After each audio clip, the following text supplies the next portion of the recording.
QSO Today, episode 395, Dave Slaughter, W3DJS. My thanks to Icom America for sponsoring the QSO Today podcast. Welcome to the QSO Today podcast. I'm Eric Guth, amateur call sign 4Z1UG, where I demonstrate the diversity and relevance of the amateur radio hobby and its impact on society by interviewing ham radio operators, many of whom played vital roles in shaping our technology through the amateur radio hobby. And while many people might say, ham radio, do people still do that?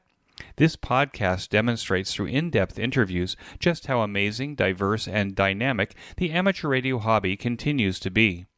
Dave Slaughter, W3DJS, like many hams who had an early interest in radio but postponed joining our fraternity, is here now. Dave takes the skills that he developed over the years in software development and design to create a distribution of over 100 amateur radio softwares deployed on the Raspberry Pi called HamPi. W3DJS demonstrates through his contributions to amateur radio just how valuable new blood in ham radio can be. Dave is my QSO today. W3DJS, this is Eric, 4Z1UG. Are you there, Dave? Yes, I'm here. Dave, thanks for joining me on the QSO Today podcast. Can we start at the beginning of your ham radio story? When and how did it start for you?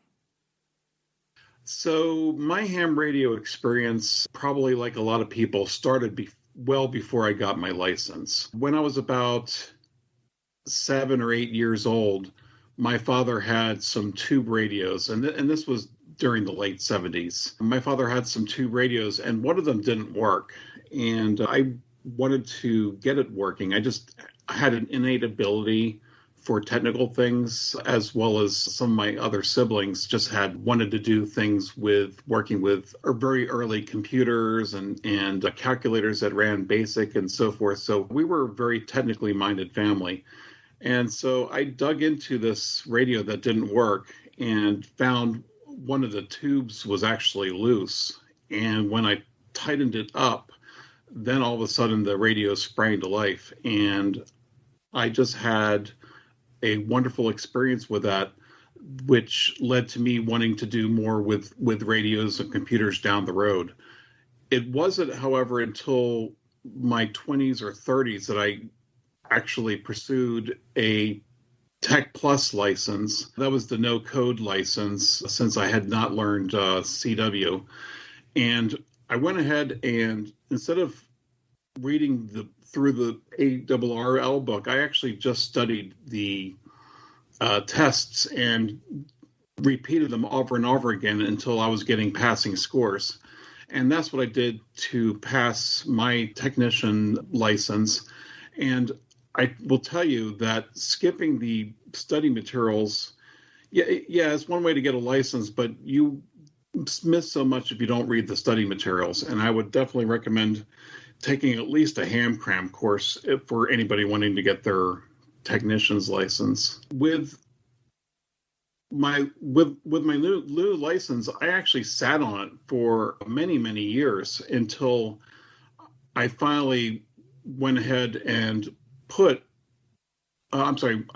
went ahead and purchased a Baofeng radio, handy talkie, which I didn't realize there was such a bad juju around the radio at the time I purchased it, but I just thought it was an expensive radio. The radio was actually suggested to me by some colleagues that I was working with, a company out of Alabama that manufactured water meters that provided their statistics via RF.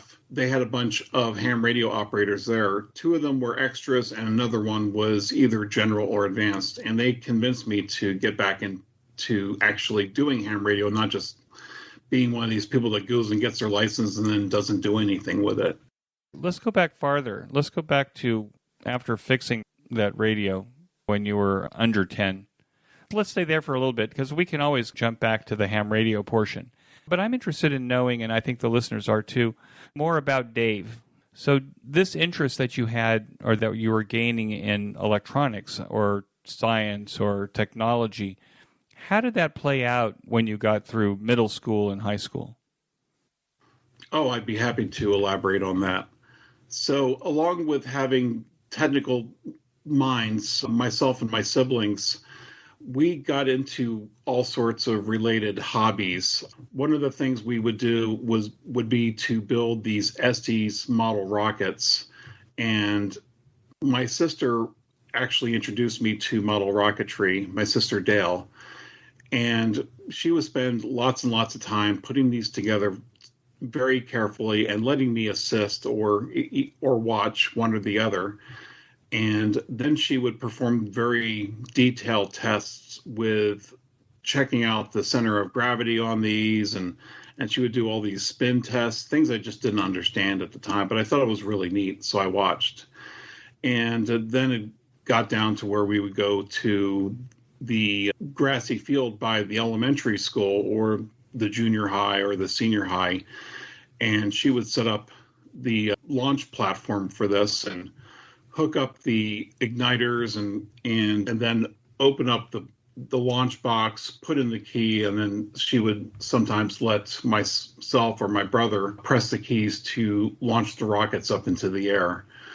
And it was just an amazing experience for somebody that was about around 7, 8, 9 years old to do. And it's just one of the more enjoyable parts of what was actually a fairly difficult life for me starting out. My mother and my father were going through a separation and divorce at the same time, and I was not old enough to really get all the specifics to understand all the nuances of it, but it definitely did affect me. So being able to retreat into a world which was predictable and which was safe was definitely a very young child's dream. Eventually, because of that divorce, I went into foster care for 3 years, and my brother and I were in separate foster homes.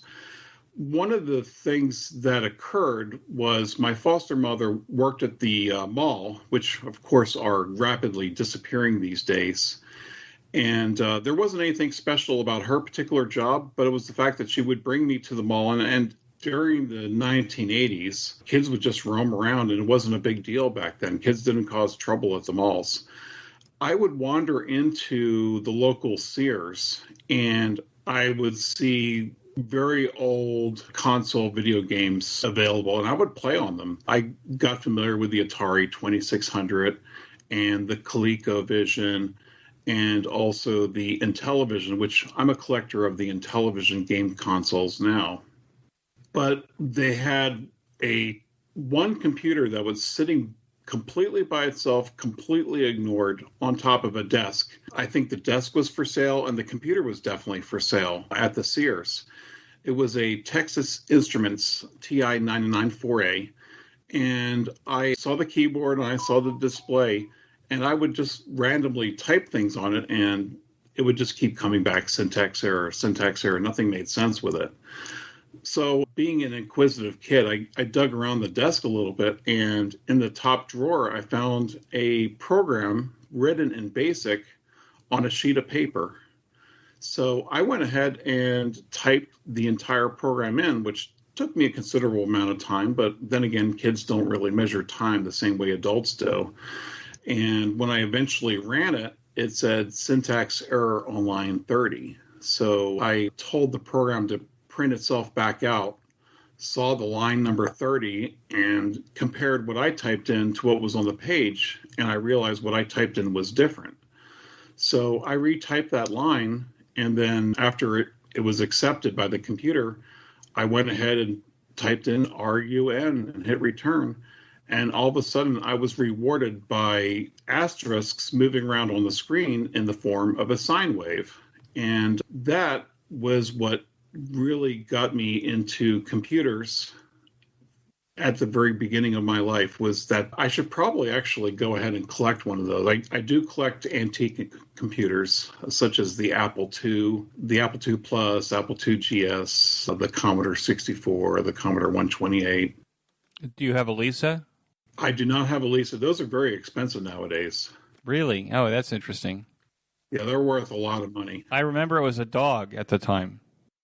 I saw on Pawn Stars show, Rick was helping to facilitate the purchase of a Lisa that operated, and also had the box and all the original equipment, but especially the box. It sold for $100,000. Now, the Lisa was like 1983, probably the period of time that the Lisa came out. That sounds about right. Can we go back to Sears and Roebuck, where you had the TI-994A computer? How did the people that worked in the department, how did they handle a kid that was sitting on their computer? And it sounded to me like you had more than one experience with it. Yes, I repeatedly went into that Sears because my foster mom had a regular part-time job at a men's clothing store, and honestly, I was invisible to them. They wouldn't approach me. I didn't cause any trouble. I kept to myself. I tapped on the keyboard. Normally, I didn't bang around or cause problems or anything. I was just an inquisitive kid wanting to learn, and so I was pretty invisible. They never interacted with me unless I would go and ask questions of them. Now, was your foster mom supportive of your newfound interest in computing? Yes, she was, and actually, she got me a subscription to a kids technology magazine called Hello. And I had that subscription for probably at least 2 years. So she was very supportive of me in technology. And I saw the start of a few different electronic devices come Christmas time. Things like I don't know if you remember a little electronic game called Merlin, but it almost looked like a red techno telephone, and it had a keypad on it, and it would play different games on there. So I had one of those, and then I had the electronic game Einstein, which was a Simon ripoff. So it was basically repeat the flashing lights as far as you could go on that. How did your interest in computers and technology evolve from there? So elementary school, computers were not. So I went to a public school up through 5th grade. And the computers were very few and far between. They weren't available to students in the public school. But then after my stay with my foster mother ended, I was given the opportunity to attend Milton Hershey School in Hershey, Pennsylvania. It was then that I had huge amounts of exposure to the Apple II computers, and they had Apple IIes at the time. But let me talk a moment about Milton Hershey School. Milton Hershey was actually the person who founded the Hershey Chocolate Company in Hershey, Pennsylvania. And that's where I was living from 6th grade until I graduated in high school. 1909 was when him and his wife, Catherine Hershey, also known as Kitty, founded a school and this was a product of the times, mind you, but they founded a school for white orphan boys that didn't have any handicaps. Things have changed since then. The school now admits females and kids of all races, and I think they might even be opening it up to kids with disabilities now. So the school is definitely a product of their time. The reason Milton and Catherine Hershey founded the school is that they were unable to have children of their own. So since they couldn't have their own kids, they said, okay, well, let's take in the kids that don't have a home and give them an education, teach them a trade. And they were taught things like auto mechanics or farming dairy farming or carpentry, plumbing, et cetera, all the types of trades. And then, of course, as the school matured, then they also opened things up for business school and also a secondary school preparation. But it was with that wonderful gift from Milton and Catherine Hershey that allowed me to get access to all sorts of things I wouldn't have had otherwise in a public school environment. And they had an Apple IIe in every single classroom there. And some of our teachers, especially the science teachers, would have computer software that they would purchase that would teach us some of the things that we were learning about in class. And I specifically remember Earth and space science as being some of the computer programs we would run and so forth. So we had access to those computers, and I was just drawn to it like a moth to a lamp.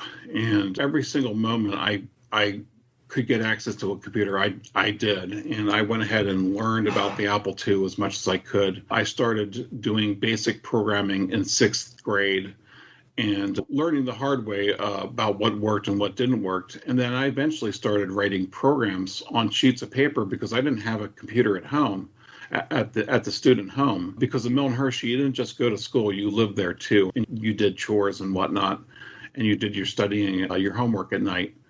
So when I didn't have access to computers, I would just write down a sheet of paper. I would start writing computer programs on them. And then when I got access to a computer, I would start typing them out and see what worked and what didn't work. So I eventually got to the point where the teachers were starting to ask me for help. One of the things the Apple II was good for was copy protection.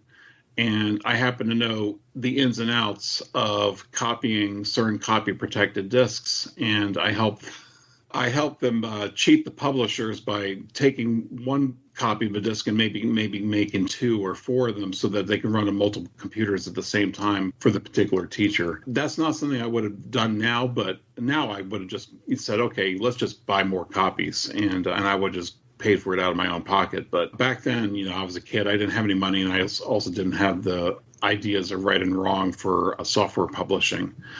So that was one of the things I did for teachers. And then I also had a mathematics teacher who took me under his wing, and he would take a bunch of his best pupils and myself to different mathematics competitions in the area, and we would compete. And it was for fun, but it was also good to see how we compared to other students academically around the area. And then he also started taking me, as well as a couple other kids, to computer competitions, programming competitions. And it got to the point where he realized and I realized that the rest of the team was holding me back. Like, I could do a lot more if I wasn't actually part of a team and if I was competing independently. So we started bringing 2 computers to the competition, one for the rest of the team and then one for me. And it got to the point one time we actually forgot to bring a keyboard, so we ended up sharing a keyboard.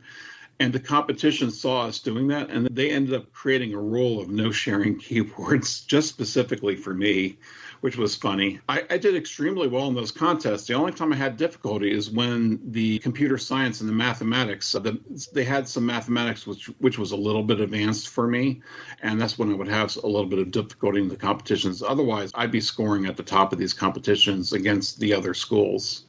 So something I was very proud of, although that was a very small, that was a very small pond that I was swimming in. When I got into an actual career, I found out just how small a fish I actually was in a much larger ocean. So I might have been a big fish in a small pond in Pennsylvania, but in the world market, I'm definitely a small fish. And now this message from Icom America.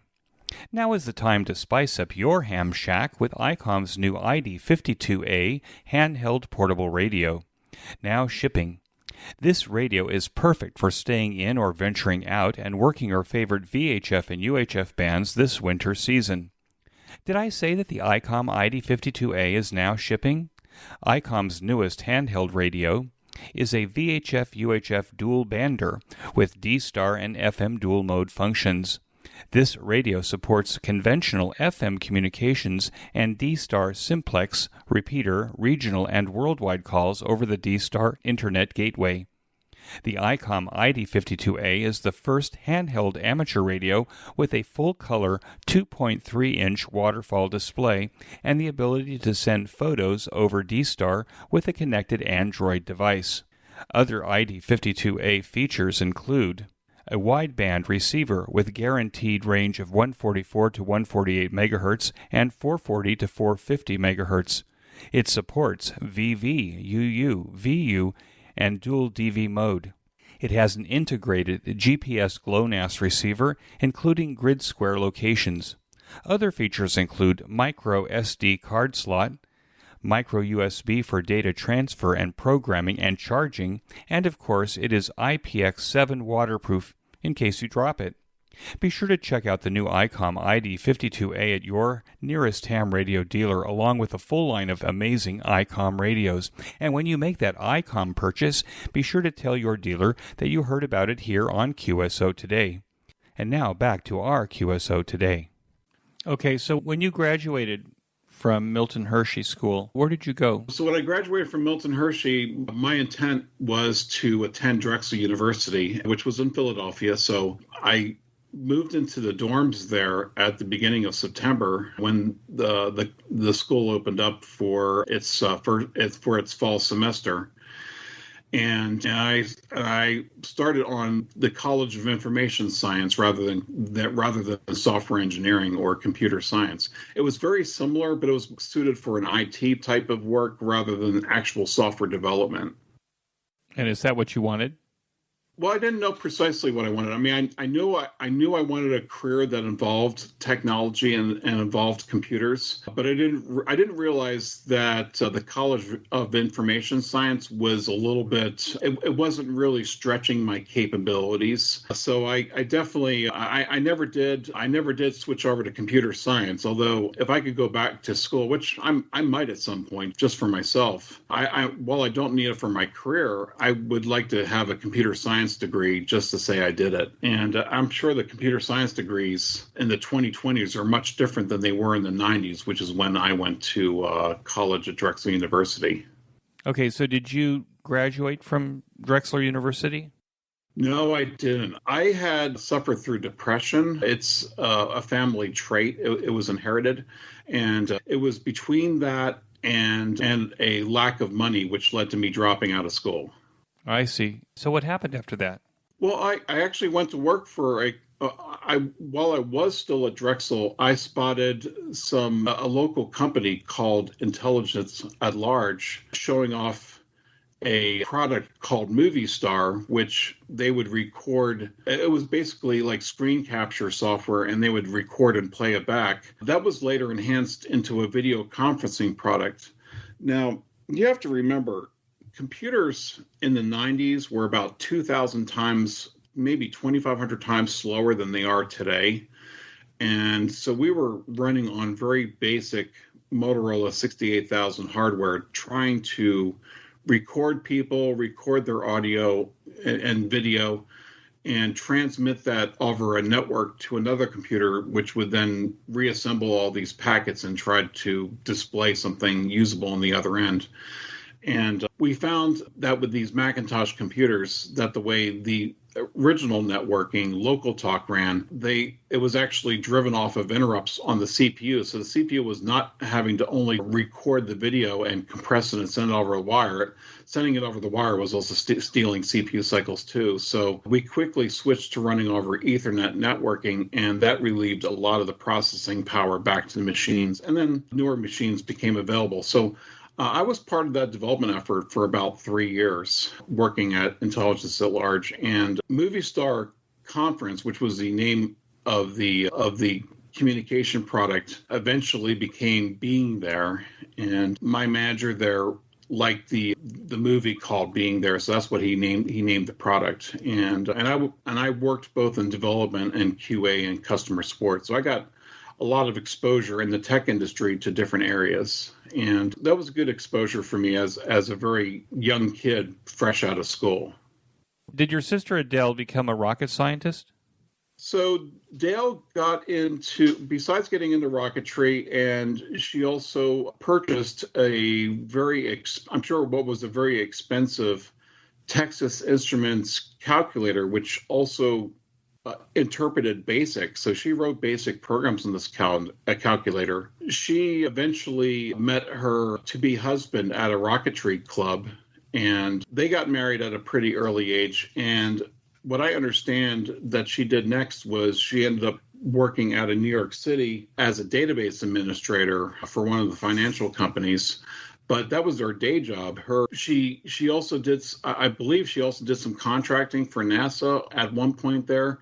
And then she found out by working in the financial industry, and I think it was actually insurance, she found out that she could purchase her own glider and fly it. And it was cheaper to insure it if she wasn't insuring it as an individual, but if she insured it as a company. So she went and insured the glider through the company and saved a ton of money that way. She would fly in the southwestern United States And Dale eventually was awarded the Anne Morrow Lindbergh Award for some of her gliding achievements, such as most amount of altitude gained and highest altitude reached without oxygen, things like that. And so I'm very proud of my sister Dale for those achievements. Well, that's amazing. I'm glad that I asked the question. You introduced her and then she kind of disappeared from the story, but I'm glad that she came back and we hear the end of the story. Okay, so now you're working in industry, you're working for a company that sounded to me like was actually doing some pretty envelope-pushing technology. Where did you go after that? So I was actually, I had a friend from Drexel who also dropped out, who lived in Pittsburgh. We got to talking about some of our mutual interests and goals, especially business-type goals. So I ended up relocating completely out of the blue. I gave proper notice to my employer, but I picked up and moved from Philadelphia to Pittsburgh, which was 300 miles to the west, and moved in with that roommate. He was doing technology consulting, and I started doing some technology consulting too. It was then I started doing some additional programming on the Macintosh for, believe it or not, a steel company. And the steel company was taking raw steel and making it stainless. And there was a whole lot of process around converting raw steel into stainless steel. And they had a process where they were doing all sorts of monitoring and recording all this stuff. And they recorded it into Excel. And I saw some of the most elaborate Excel macros I've ever seen in my life. And I haven't seen anything elaborate like that since. But they were running slowly, and they wanted to speed that up. And I knew the reason they were running slowly is that Excel was running the macros as an interpreted language. And that if we converted the macros into basically C code, that we could probably get about a 400% speed up on it.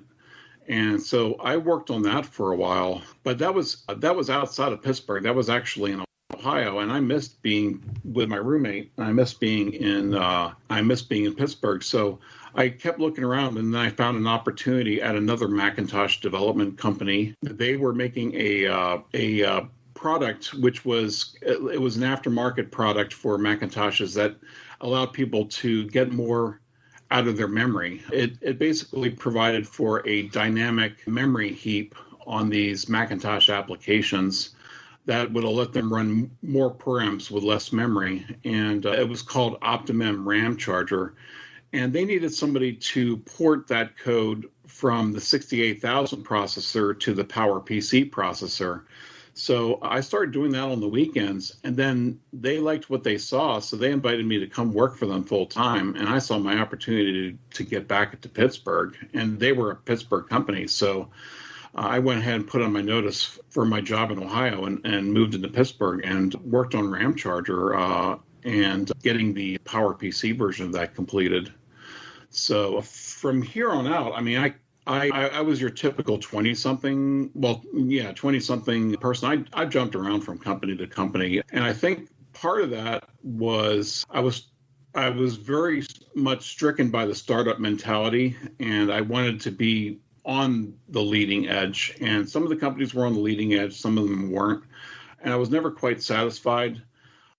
Sounds to me like what you've done from being a child all the way up to the point in our story where we are now, is that you've laid this solid foundation of programming skills. It sounds to me mostly in the Macintosh world, but before we started, you mentioned to me that you're also operating on Linux, as I am. So it sounds to me like you have a pretty broad spectrum of programming skill and capability that kind of has led you maybe back into amateur radio through the job that you mentioned earlier. You want to start there now in the story? Sure. Well, so back when I was in high school, I moved into a student home where the house parents that were originally there, they ended up retiring, so to speak. And we got these brand new house parents. I love them. Their names were the Cares, Cayers, and Mr. and Mrs. Care. And I won't use their first name because I wanted to show them respect. They had a couple of sons that I interacted with the older of the two sons, and he happened to have a bunch of Atari 800 and Atari 800 XL computers. And that was based on the same processor as my Apple II Plus that my father gave me for my birthday one year. So we realized that even though they spoke different languages, that we could share stuff between them, such as certain types of music, although music was very primitive on those computers back then. But usually it was things like sharing pictures and whatnot. So we came up with a serial connection mechanisms to allow the two computers to send and receive files to each other. And so I would send pictures to the Atari, and the Atari would send pictures to the Apple II. And so we had a lot of fun interacting between the two computers. And then this is funny because I guess the statute of limitations has run out on this, but he and I both had modems on our computers, and we knew there was a bigger world of bulletin board systems out there which we could dial up to. But the fact of the matter is our student home had a telephone line, and then there was another student home that was paired with ours. Its telephone lines also ran through the basement of our student home, which is where our little computer lab was set up. So he actually ran a twisted pair cable from our little computer lab over to where the other phone lines were, and he tapped in. And when he wanted to dial long-distance telephone calls to bulletin board systems, he would just simply use the telephone line of the other student home to dial up on that. Now, Mill and Hershey School is paying the cost of the telephone lines, but it's, just because somebody with deep pockets has it available doesn't mean it's the right thing to do. But again, we were poor kids. Although he was old enough to know better, and I probably was old enough to know better too, but. It was kind of a thing, the sort of thing that kids do, see what you can get away with until you get caught and busted. And we eventually did get busted for that, and he had to repay back the telephone costs, the long distance costs, which he did with his part-time job. So I watched those festivities, but I didn't get involved with those because I didn't want to get in trouble. So I would dial only local telephone numbers, not long distance ones, so the bills wouldn't get run up. So, but yeah, it was really good that I met up with Chris Care. He and I, and Chris, if you're hearing this, sorry for busting you, but you already know you were busted way back in the 80s. So, but yeah, the writing programs on the Apple II and BASIC became an interesting activity for me. And I would actually, instead of playing outside, I would be inside reading my manuals about how the Apple II worked. And I would be learning every little nook and cranny of these computers. And there were even times where the house father student home would get not the primary house father, but the standby, the alternate, would get annoyed with me not coming out to play football. he would force me outside by threat of punishment, and so I'd go and play, and I would play the worst game I could possible just to pay him back. And he saw that, and he eventually realized that he wasn't going to win with me. I was obeying, but I was obeying in the absolute worst possible way. So that laid a lot of the groundwork for me programming. BASIC is a very unstructured programming language by itself. I mean, eventually Microsoft came out with versions of BASIC that provide for structured programming, but it was eventually in high school where I learned Pascal programming, and Pascal is very much a procedural program language, and that taught me the skills I needed to do modern software development, which was learning Pascal. And when I went to Drexel, I was programming with Pascal, but then started branching off into C programming language. And whereas Pascal has a lot of things to keep you from burning yourself, C gives you all the rope you need to hang yourself from your own noose. So I learned a lot during those times. One of the things I did for the College of Information Science was we were requested to create a program to make a program for a video store to show off different movies and stuff using HyperCard. And HyperCard was a very basic environment which kind of predated the World Wide Web, that would let you link different cards together by clicking on the links. But what I wanted to do was go one step further. I wanted to, when you clicked on a particular movie, I wanted to play back the video and of the movie. Video digitizers were very primitive back then in 1991, and which is when I believe I did this project.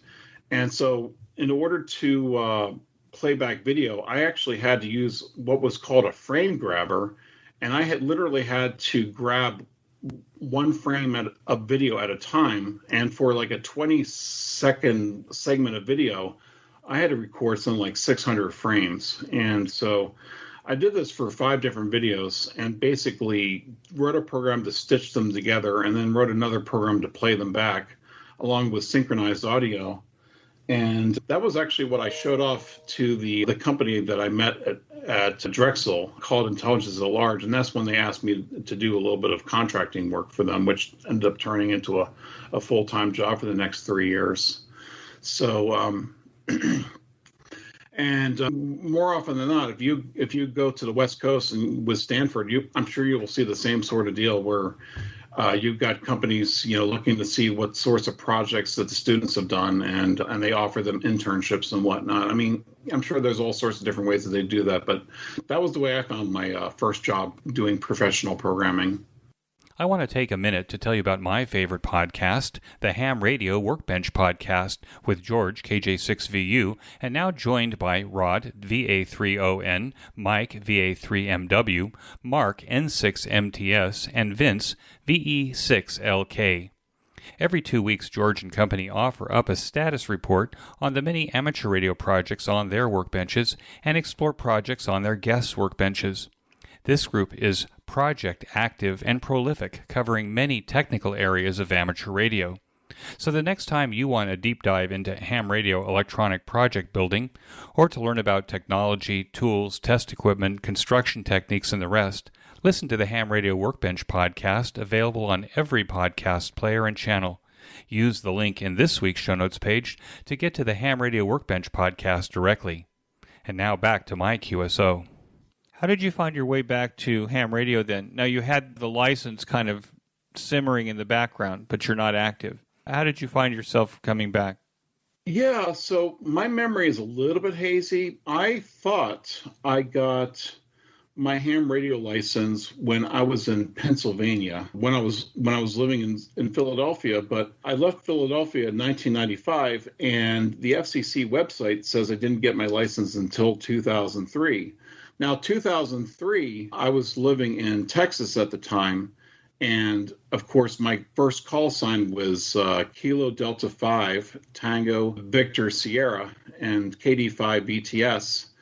And so that would, certainly go along with my first call sign being a 5, but I swear my memory says I got it when I was in Philadelphia, and it should have been a 3 call sign. So I don't know what's up with that. Apparently my memory must be wrong.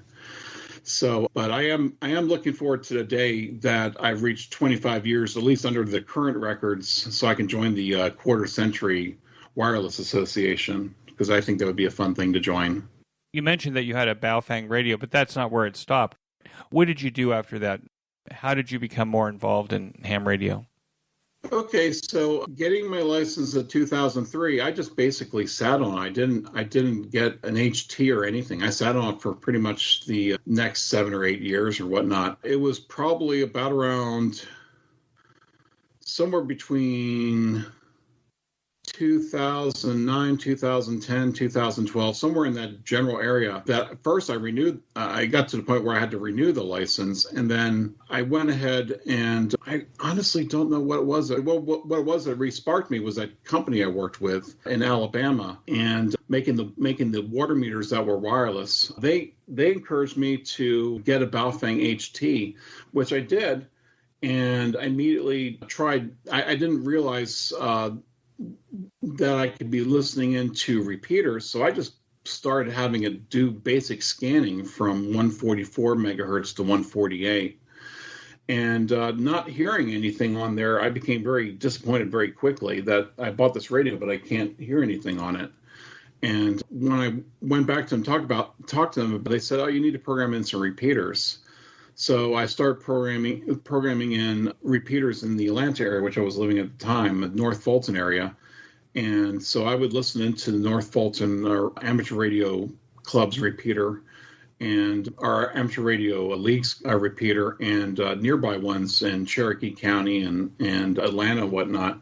And first I just did a lot of listening, and then I eventually started getting to the phase where I wanted to talk, but I was too afraid to, so I might kerchunk the repeater a couple of times here or there.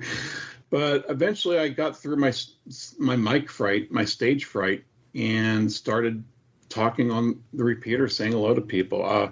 Fortunately, I listened first, and I realized that nobody actually said CQ on a repeater, so I basically listened to how other people spoke and mimicked what I heard, and I fit in very well by doing that. So once I got on the repeaters, and I'm talking with people locally, and I do this for a couple of years. I say, okay, is there nothing more? And I realized, wait a second, I could get on HF. I could get my general's license.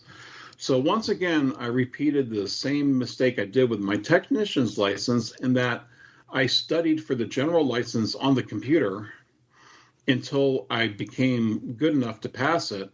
And then I went to the Stone Mountain Hamfest and tested for my general. The first try, I think I missed it by 2 points, and I failed the test, but they offered me a retest. And I retested the second time, and then I think I cleared it by 2 points. So I was then awarded my general license. And after getting my general license, I went ahead and bought an Icom IC7300 along with power supply and antenna and all that fun stuff, that gear that you get when you get your first HF.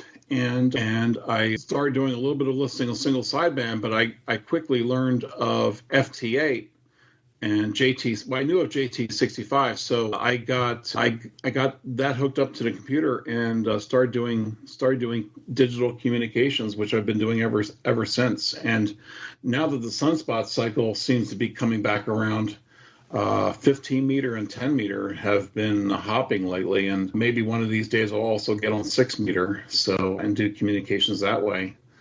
So just yesterday, I think I made contact with South Africa, about 8,000 miles away from me, on FT8 on 10 meters. And it took me all day trying to get them, but I eventually landed them. And I think what helped me was that I landed them towards the sunset, so I was probably getting some gray line propagation assistance.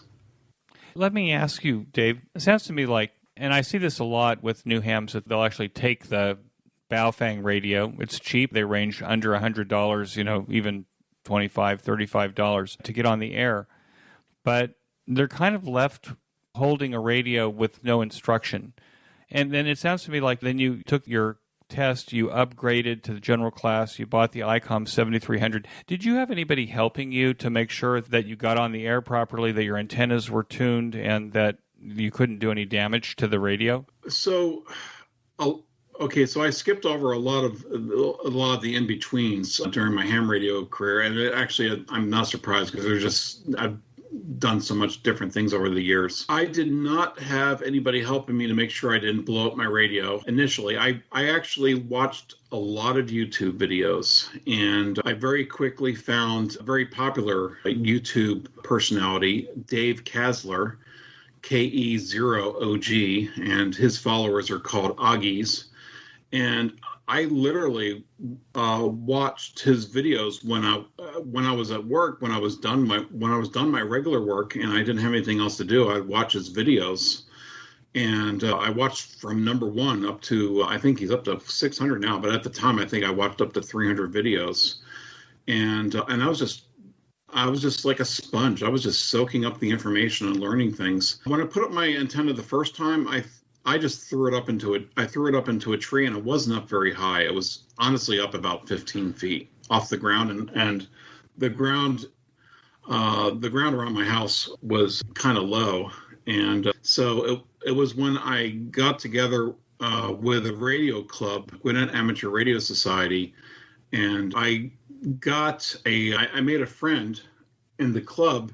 who came over to my house, and he's actually been over to my house a couple of times now to help me get these antennas up higher. And we got my 10 meter through 40 meter end-fed half wave up high in the tree, about 40, 50 feet, and was able to get much better reception and transmission capabilities off of that, because sending low to the ground, you're generating a near vertical angle, which isn't going to get you very far. So the higher you can get up on the end-fed half wave, the better. And then eventually he helped me put up a 10 meter through 80 meter end-fed half wave, which has opened me up to, a couple of additional frequencies. I do 60 meters as well as 80 meters on it, although the resonance on 60 meters is extremely poor, so I have to dial down. And I actually do use the in-radio tuner, but it's got its limitations, so I end up dialing down to 28 watts when I'm on 60 meters. You can go up to 100 watts in the US on 60 meters, and of course other bands you can use even more power, but I'm limited to just 28 right now. So you found that having a mentor from the radio club is a formula for success for you? For me, it was a formula for success. Some people are more intelligent than I, and they can manage to do more things on their own. Other people need more handholding. So I very much believe in the phrase "hams helping hams," and I didn't have an Elmer from either of the first two radio clubs I went to, either the club in Fulton or the club in Gwinnett, until I found that one ham willing to help me with the antenna. So literally, Dave Kasler was my Elmer. I learned off of his videos, and then Kevin Laughlin, the old tech guy, his YouTube channel, I learned a lot from him, and also watching Oscar Mike Zero Echo Tango. He's from Europe, and just watching these fellows' videos and how they do stuff. And so I literally had online Elmers. I think that's great. Both Dave and Julian have been guests on the QSO Today podcast, so I refer the listeners to their earlier episodes. Excellent. They were great guests. Let me ask you, the reason that we're having this conversation is that you were a presenter at the QSO Today Virtual Ham Expo here in March, and you presented HamPi 2.0 demo of making FT8 contacts using WSJTX. So the question that if people haven't heard of you or have heard of HamPi, what is HamPi, and how did that become a project for you? Well, I may be biased, but I consider HamPi to be the best ham radio software distribution for the Raspberry Pi. I do have my competitors, and that's good because nobody has a solution that fits everybody. Each of the other competitors have their own niches, and HamPi is more of a general purpose, throw everything but the kitchen sink at its solution, because HamPi has over 100 ham radio software applications installed on it, and from all sorts of different categories, such as VHF and HF and satellites and antennas and learning and logging and EMCOM. I mean, I could keep going on. So it's literally a little bit of something for everybody on HamPi. And I started on HamPi several years ago when I wanted to create a master ham radio software distribution just for myself. And I created that by hand. It took me a couple of weekends to get it all right. And I was very happy with this. And I wanted to share it with some others. And I thought maybe 2 or 3 people might be interested in it. And I shared it with my radio club. And they, in turn, liked what they saw, and they encouraged me to share it farther around. So I went ahead and put it up on a Google Drive, which was, in hindsight, not the best place to put it because it's not scalable. And then I made some announcements on the Raspberry Pi for Ham Radio group on groups.io, as well as on the QRZ message forums, and it just blew up. In fact, Google Drive went down for me because too many people were trying to download the image at the same time. And when I first released the image, thought about how popular it would be, and I never predicted its popularity. I left it as full-size image, which was about around 19 gigabytes at the time, and so it was a huge download, even for people with broadband. And of course, people without broadband, it's impossible to download. So what I quickly did for the next version, and what I did with the next version was actually I spent a couple of months and created an automated way to create the ham radio image so that I wasn't having to build this by hand every time, because I knew that would become very tiresome and also error prone. So used an IT automation language called Ansible to create a number of playbooks to install all the different components of HamPi. And I changed the HamPi wasn't even called that initially. It was called the W3DJS ham radio software image for the Raspberry Pi, which is quite the mouthful. So I changed that to HamPi 0.9 and released it to a small number of people to try to weed out any huge mistakes and errors. And I got some feedback in which I incorporated and fixed things up. And then I released HamPi 1.0 1 week before Field Day in 2019. And so, yeah, HamPi is technically over 3 because of the W3DJS image, but for HamPi itself, it'll turn 3 this coming June. Let's go back just a second here, Dave. In case the listeners don't know, what's the difference between taking 100 software programs and installing them on a Raspberry Pi versus taking an image? What's an image, and why is that better? Okay, so let's say you start off with a basic Raspberry Pi 4 or Raspberry Pi 3, and you download the operating system for it, which is called Raspbian or Raspberry Pi OS. Well, you can't do anything ham radio related until you start installing applications on there, and that's where people run into problems. There's many different ways to do the same things, and some people are more savvy than others. Some people are less savvy and run into a lot of problems when they try to install FLDigi or they try to install WSJTX. So what HamPi does is, with Ansible, all of these programs get pre-installed onto that Raspberry Pi OS. And in order to make this available to other people, the entire, essentially, disk drive, the entire memory card is copied. And so instead of copying individual files, you're copying the entire drive, which is called a drive image. And I take that, and through a couple of different steps, I clean out empty space so it's easily compressed, and then I compress it using a parallel compression program called XC, which reduces this 19 gigabyte image down to about 3 gigabytes of a very compressed image, which is much more easily downloaded and much more quickly downloaded by people. But then that image has to be expanded and then written on a larger card. Is that the case? Or does it run on the Raspberry Pi as that compressed image?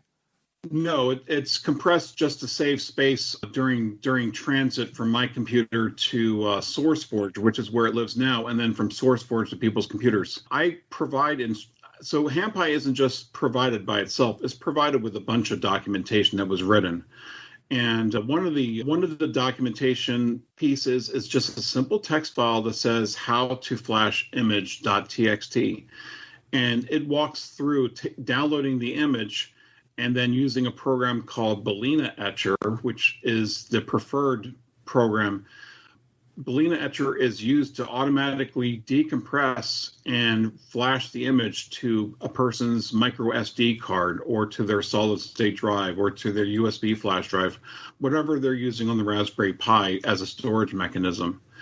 And so there are other ways to flash the image as well, but this is the simplest one for most people. And Balena Etcher is free software that's available. We will return to our guests in just a moment. A new way to show your support of the QSO Today podcast is to buy me a coffee. I consume gallons of coffee to create this weekly podcast. Invite me for coffee by pushing the yellow button, Buy Me a Coffee, on the QSO Today show notes page. And now back to our QSO Today. Now, why use a Raspberry Pi for a project like this when computers are mostly cheap now, like the NUCs and things like that, or people just have computers lying around because we're now in the 30th generation of computers? Why use a Raspberry Pi? Oh, that's an excellent question. So, Eric, would you want to take a very inexpensive full-size PC to Parks on the Air with you, or to Summits on the Air, or to Islands on the Air?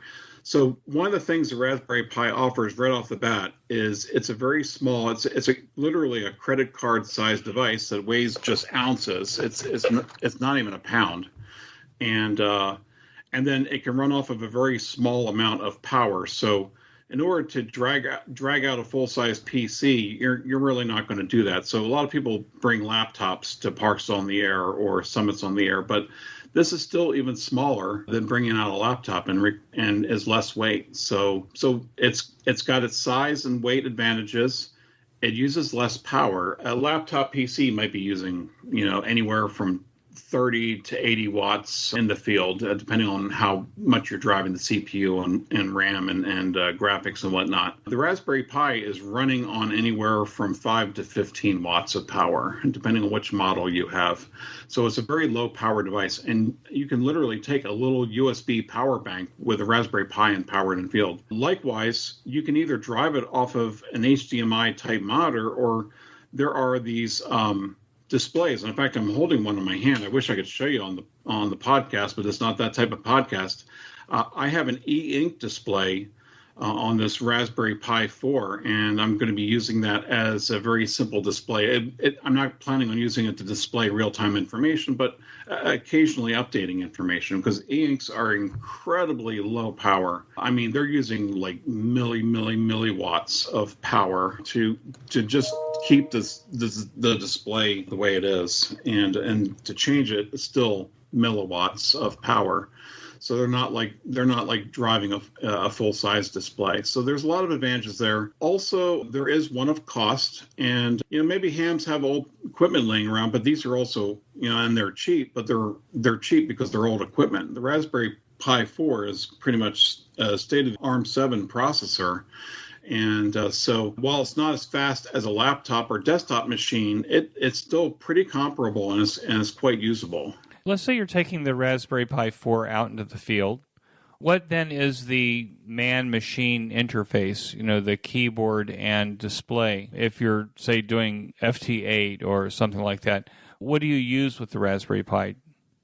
Okay, so I might use anywhere from a 7 to a 10-inch display on that to view what's going on. And you can get some of these displays that plug into the GPIO pins on the Raspberry Pi if you want to run low power. But essentially, it's just like a PC. There's all types of different keyboards and mice you can use with this. And other people even use touchscreens, so they don't even have to bring the mouse with them or work without a keyboard. So there is that's available. As much variety as there is for a desktop or a laptop machine, there's just as much variety available for the Pi. There's all sorts of aftermarket retailers or developers of hardware for the Pi. So what it looks like is up to your budget and up to your imagination.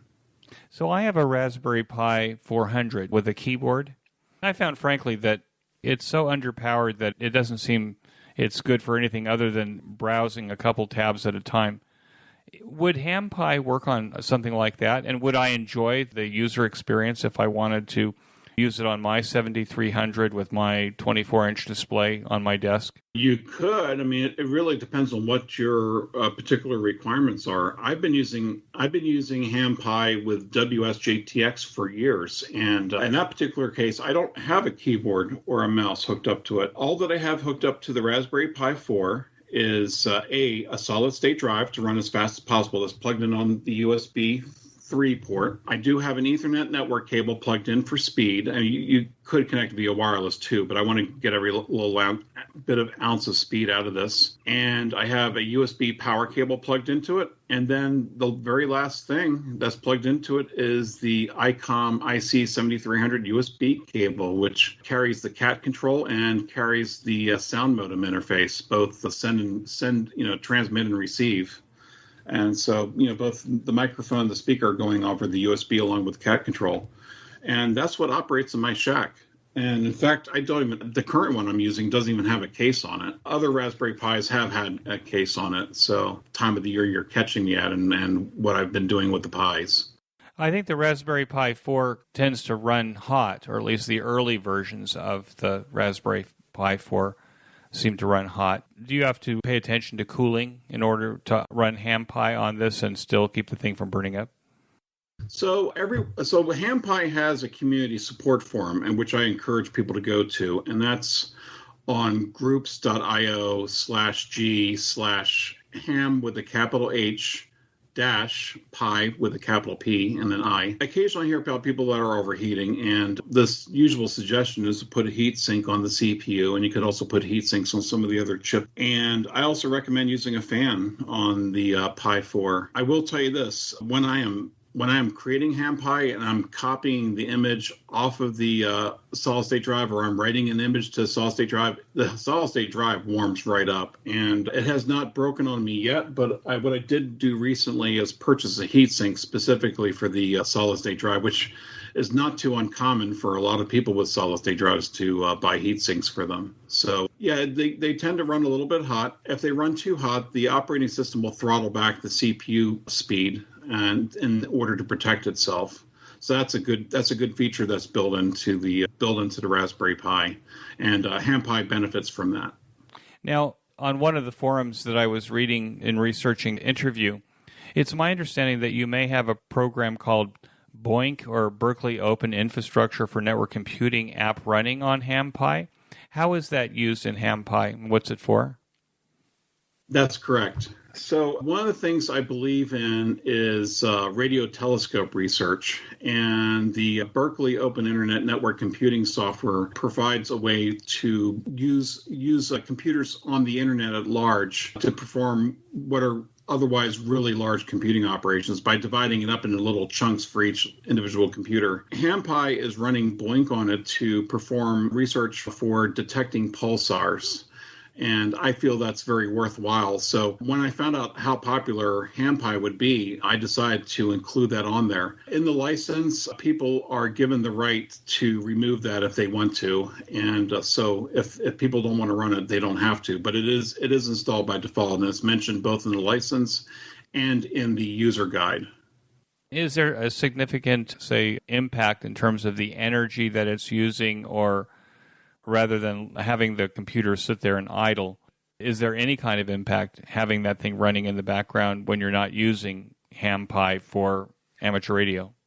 Yes, I believe there's an impact, but it's minimal. I mean, if you're talking about the difference between consuming 10 watts of power and 15 watts, well, yeah, that'd be 5 watts, or, basically a 50% increase. But when you're comparing that to a desktop computer, that's nothing. So it really depends on how you decide to look at it. One of the things I did was to be very careful about the way it's configured. BOINC will automatically back off if a number of different programs are running. And if you're running a compiler or a linker, for example, or you're running programs that build code, or you're running, there's a whole list of programs, and you can actually look at the list of programs on a configuration file under the /etc/BOINC directory. But if any of these programs are running, BOINC automatically backs off and stops running, so that you get the full use of the CPU. And also if there's keyboard movement or mouse movement, it automatically backs off. So it only tries to run when you're not actively using the device. Now, you mentioned that there's over 100 amateur radio programs in the package, and we've only talked about operating the digital modes. What other kinds of programs are running on HamPi? Okay, so for example, I did mention satellites before. So there are a couple of different programs for satellite prediction. So let's say, for example, you're one of these folks who uses a CubeSat, and you want to be able to talk on the CubeSat. Well, you need to know when it's going to be passing overhead. So gPredict is one of the programs that's included on there. Actually contains a number of different categories of applications. As I said before, it includes logging software, and there are about a half dozen logging applications on HamPi. Let me see. If you want to do CW, there's about a dozen programs just for CW. There's a Morse code training program called Aldo installed on there. Or there's something called CW daemon, which is a Morse daemon for the serial or parallel port. But of course, Pis don't have a parallel port.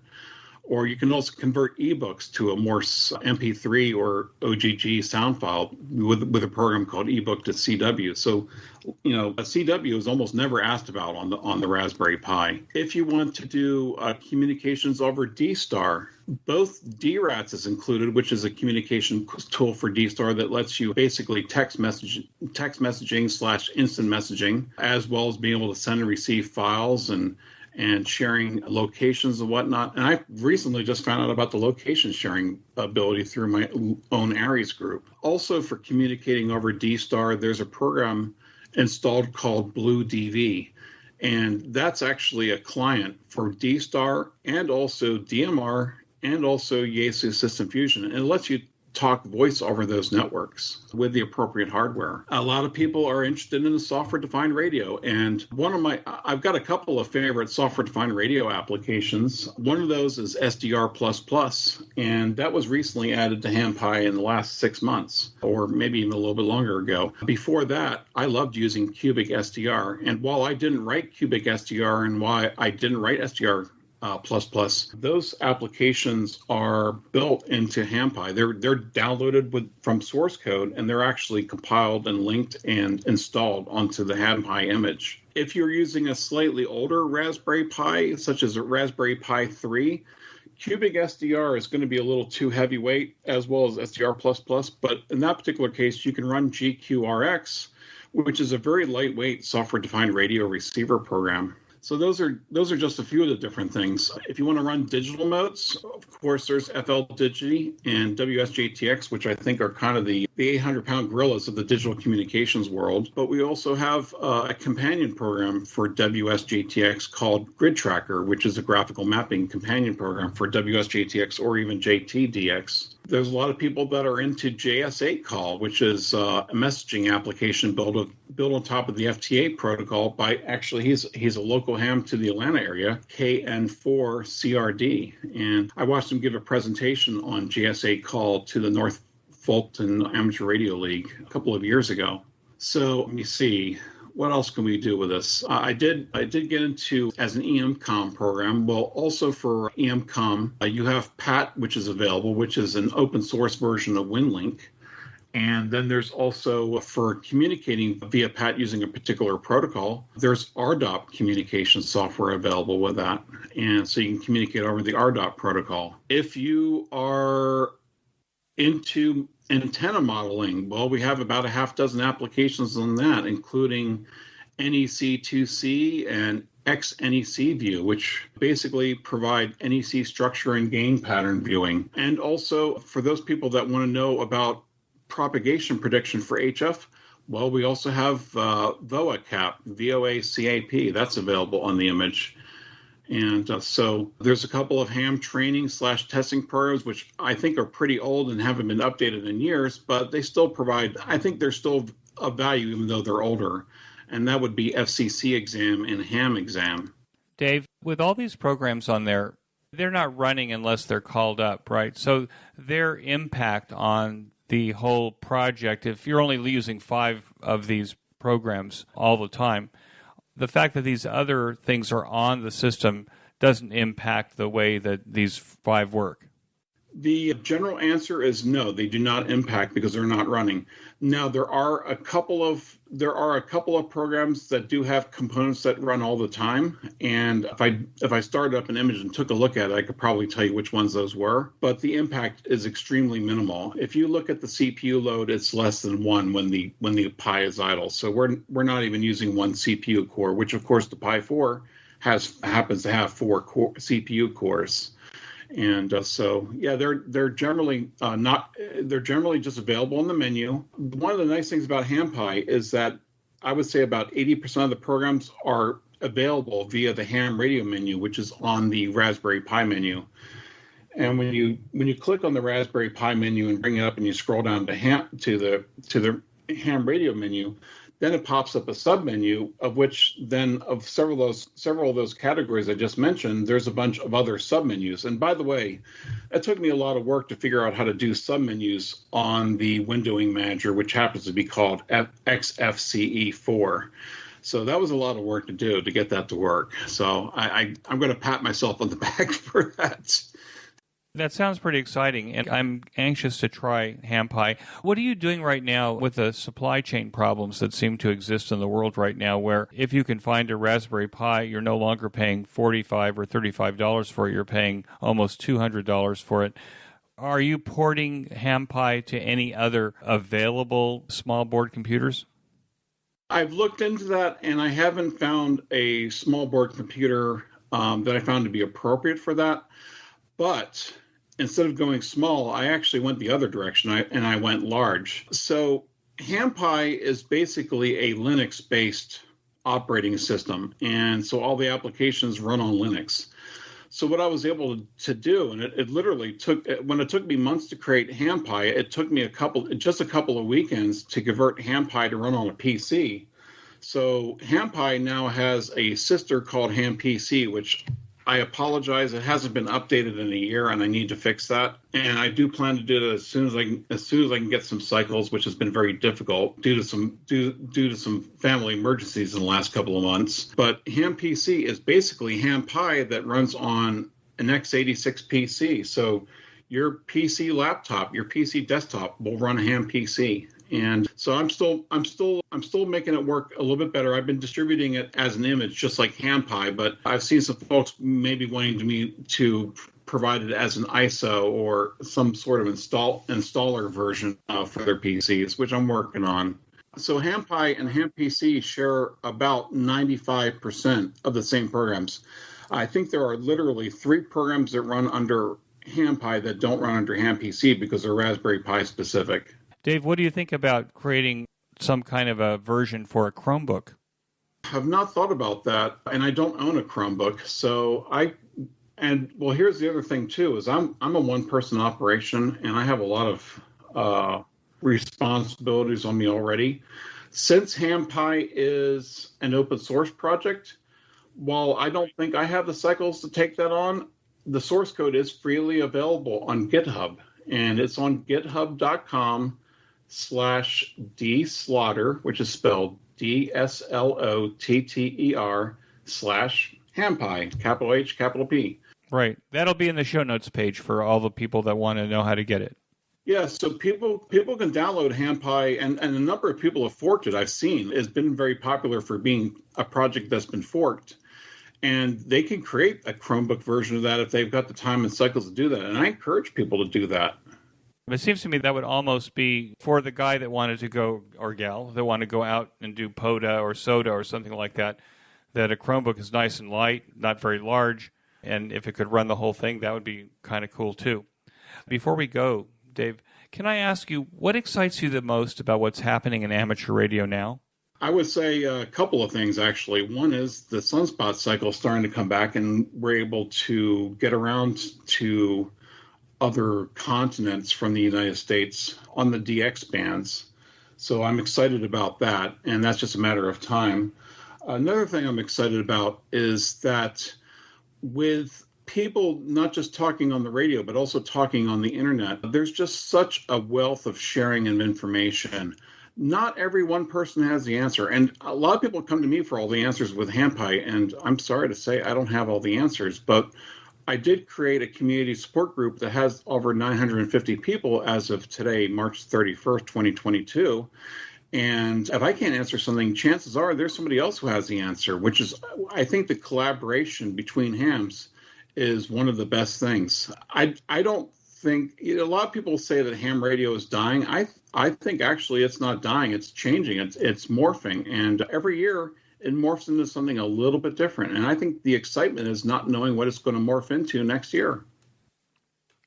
Is there something that the ham radio community could do better in terms of holding the interest of new hams that come in, like you, that had the Baofeng radio? Was there some step that we missed that would have brought you in and made you more successful sooner? I don't know about me personally, but I know in a general sense, I think what would definitely help is one thing that my club is doing, Gwinnett Amateur Radio Society, and I think it's really good, is that we have a trainer/mentor who goes to the local school, the local middle school, and he gets the teachers and the students excited about ham radio. And I think that's one of the best things to do is an outreach program. And I think there should be an outreach program for every single middle school. Unfortunately, that is not the case, but if we could do it for every single middle school in the U.S., I think that would be the best thing that amateur radio could do to excite the interest. Because, yeah, every kid's got a radio in their pocket. Everybody's got a cell phone. But you know what? Can you use your cell phone to make a direct phone call to somebody in South America or Africa or Asia without having to dial a long distance number and connect through a bunch of different internet connections? I mean, can you make the call directly? And so I think there's that, plus getting kids are competitive by nature, so getting them into contesting would be a thing. But the main thing I think we could do better besides the outreach is also providing more Elmers. It was very hard for me to find the one Elmer I did. And if ham radio wants to be better, provide more Elmers. Do you have advice that you would give to new or returning hams to the hobby? Go at your own pace. You don't have to keep up with the Joneses. You don't have to buy the most expensive transceiver. You can do this on old equipment. You can do it on new equipment. Stay within what's your budget, and don't try to keep up with the Joneses. Be open to both in-person meetings and when as health guidelines dictate, as well as virtual meetings, and any one of the dozens, and there are dozens of YouTube channels devoted to ham radio on YouTube and the internet. So just take in the information and then go at your own speed and go within your own budget and enjoy yourself. It's a hobby. If you want to make it more like as far as emergency communications, then certainly that's your prerogative, and I certainly support you if you do that. But enjoy yourself. I think that's great advice. Dave, I want to thank you so much for joining me on the QSO Today podcast. And with that, I want to wish you 73. 73, Eric. Thank you very much for having me on. That concludes this episode of QSO Today. I hope that you enjoyed this QSO with Dave. Please be sure to check out the show notes that include links and information about the topics that we discussed. Go to www.qsotoday.com and put in W3DJS in the search box at the top of the page. My thanks to Icom America for its support of the QSO Today podcast. Please show your support of Icom America by clicking on their banner in the show notes pages. You may notice that some of the episodes are transcribed into written text. If you'd like to sponsor this or any other episode into written text, please contact me. Support the QSO Today podcast by first joining the QSO Today email list by pressing the subscribe buttons on the show notes pages. I will not spam you or share your email address with anyone.